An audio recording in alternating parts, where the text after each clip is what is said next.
All right, let's dive into a really classic tale of love, magic, and, well, a whole lot of challenges. This is a great example of what's called the impossible task in mythology. It's a series of trials that aren't just there to test a hero, but to completely transform them. So our story kicks off in a place you won't find on any map. It's a hidden, almost sacred realm of the fairies, a place where no human has ever been. Well, that is, until now. Okay, so this is where we meet our hero, Prince Ion. He's out on a hunt, gets lost, and kind of just stumbles into this magical world. And what he sees there just completely blows him away. He wakes up, and there they are, fairies, playing in a sunlit river. It's an incredible sight. But one of them completely captures his attention. That's Princess Mehrush. And, struck by this feeling he's never had before, he does something incredibly bold. He asks her to marry him, right then and there. A human marrying a fairy? I mean, that's just not something that happens. It's totally unheard of. But Princess Mehrush sees something real in his heart, so she agrees, with a catch. See, in these stories, an impossible quest isn't really a no, it's more like an invitation for the hero to become the person he's meant to be. He has to prove to her father, the king, that he's worthy. And we're not talking about simple fetch quests here. Each one of these tasks is a huge symbolic step on his journey. He's literally got to travel across worlds to find 7 of the most powerful magical artifacts in existence. This is the quest that's going to make or break him. So let's get into the first set of trials, because you'll see pretty quickly that these aren't just tests of strength, they're tests of his character. His very first challenge? Go get a golden fruit from a garden way up in the clouds. A garden that's guarded by a super powerful Jinni. Okay, so this is Aeon's first big choice, and it's a crucial one. He totally could have tried to sneak in and just steal the fruit, right? That's the classic temptation, but he doesn't. He chooses integrity. He actually works in the Jinni's garden, proving he's honest. The real lesson here is that worthiness is something you earn, not something you take. The Jinni is so impressed, he just gives him the fruit. And this next part really drives the whole theme of the story home. The second task is that classic Tame the Beast challenge. But instead of fighting the Ice Queen's guardian bear, Ion shows compassion. He proves that real power isn't about dominance, it's about understanding.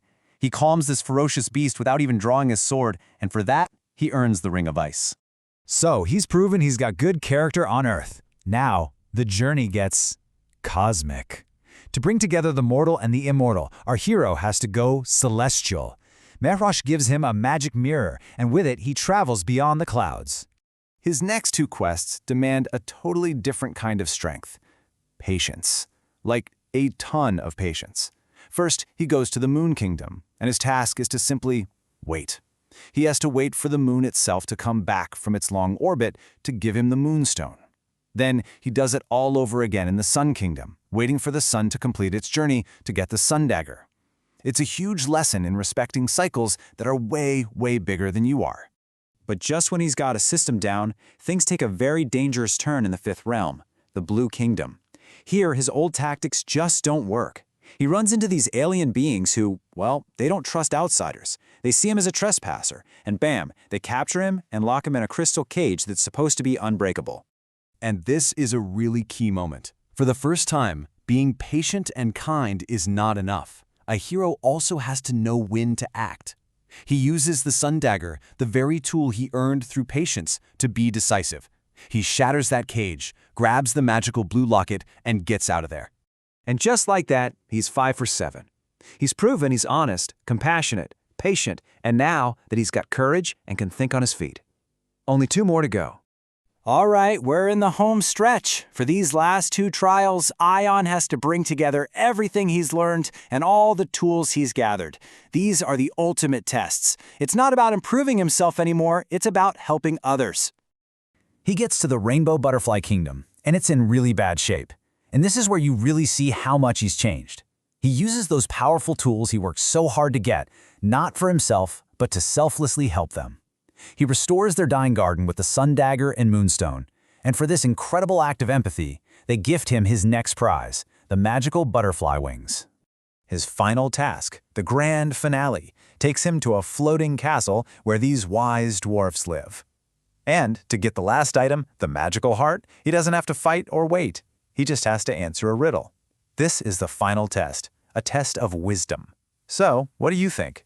What things grow the more you share them? And he nails it. Without hesitating, his answer is love and knowledge. It's the perfect summary of his entire journey, right? The dwarves see that he's not just clever, he's truly wise, because he's lived it. And so, they happily give him the final prize, the magical heart. The quest is complete. So he's done it. He has all 7 items. And with the help of those amazing butterfly wings, Prince Ion flies back to the fairy kingdom for his triumphant return. The second he lands, the whole kingdom just erupts in celebration. He presents all 7 artifacts to the king, and the king tells him that countless others have tried these trials, and every single one of them failed. Ion is the first to ever succeed. Why? Because he understood the trials were about changing himself on the inside, not just collecting things on the outside. And with those words, the king gives his blessing.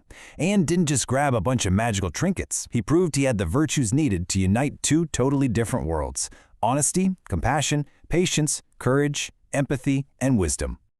But wait, there is one last bit of magic. The items themselves, they become keys. When he brings them all together, their combined power rips open a permanent portal, a bridge between the human world and the fairy realm. His personal journey created something for everyone. And you see, in the end, this quest was never just about winning a marriage. It was about building a bridge.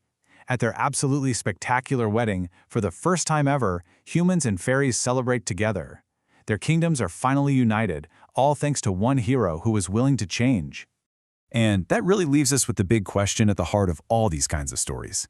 The tale is about 7 magical items, sure, but was the magic really in the objects? Or was the real power the transformation of the hero himself? The honesty, the compassion, and the wisdom he had to find within himself to get them?